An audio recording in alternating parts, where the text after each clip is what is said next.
मैं आज आप लोगों के बीच मैं कोई वोट मांगने के लिए नहीं आया हूं। मैं आपसे एक सवाल पूछने के लिए आया हूं।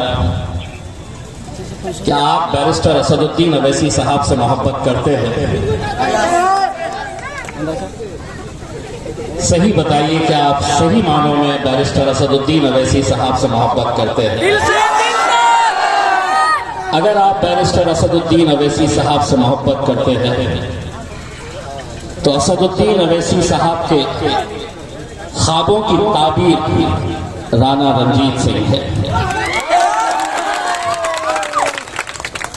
वो ख्वाब जो पिछले कई सालों से असदुद्दीन अवैसी साहब देखते आ रहे हैं, अकेले दौड़ते आ रहे हैं, न दिन देखते हैं न रात देखते हैं, घंटों सड़क के ऊपर इस शहर से उस शहर सुबह 7 बजे उठ के पदयात्रा करने के लिए निकल जाते हैं। तपती हुई धूप में कभी बिहार चले आते हैं, कभी औरंगाबाद चले आते हैं। उनका एक ख्वाब है कि इस मुल्क के अंदर हम अपनी क़यादत खड़े करें। और आज जब मैं हमारे राणा भाई के लिए जब मैं यहाँ पर आया और आप लोगों की मोहब्बत उनके लिए देखी, मैं राणा साहब आपको सैल्यूट इसलिए करना चाहूंगा, आप चाहते तो किसी और पार्टी में भी जा सकते थे, वहां पे आपको ओहदा मिल सकता था, इलेक्शन लड़ने के लिए पैसे मिल सकते थे, लेकिन ये मोहब्बत पैसों से मिलती नहीं है, ये पैसों से खरीदी जाती नहीं है।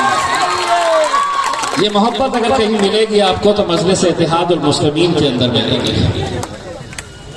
और यकीनन अख्तर भाई ने भी बिल्कुल सही कहा है, आदिल भाई ने भी सही कहा है, ये दीवानों की जमात है साहब, ये जुनूनियों की जमात है।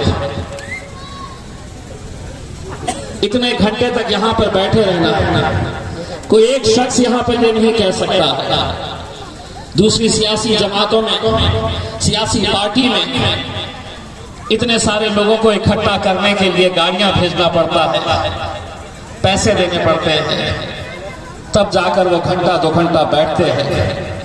मैं यकीन के साथ कह सकता हूं किसी एक शख्स के लिए गाड़ी नहीं भेजी गई है और किसी एक शख्स के ऊपर 1 रुपया भी खर्च नहीं किया गया है। ये सिर्फ बैरिस्टर असदुद्दीन अवैसी साहब की मोहब्बत में बैठे हैं। 13 तारीख के दिन मेरा इलेक्शन हुआ है।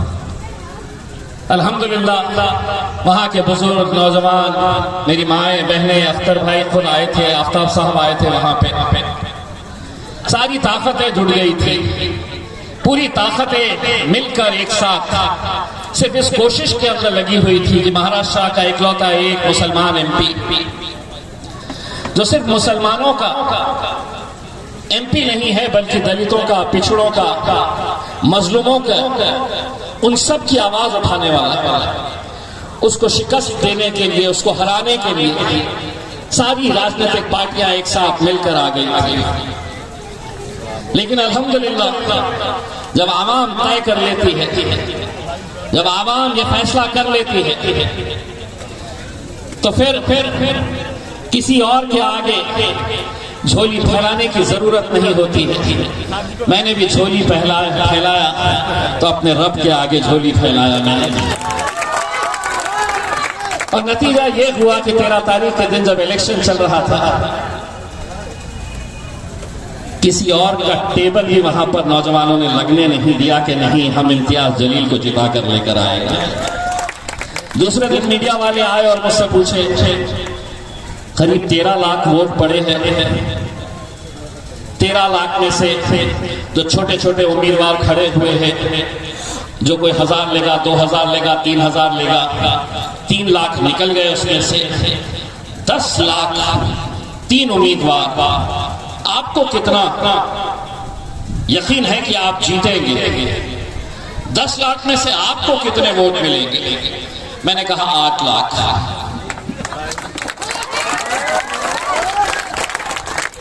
उसने मेरी तरफ देखा और उसने कहा, क्या मजाक कर रहे हो?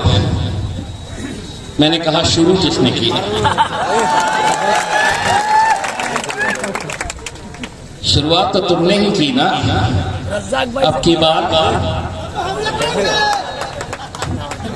शुरुआत तुमने की, अब की बार 400 पार हमने सुने।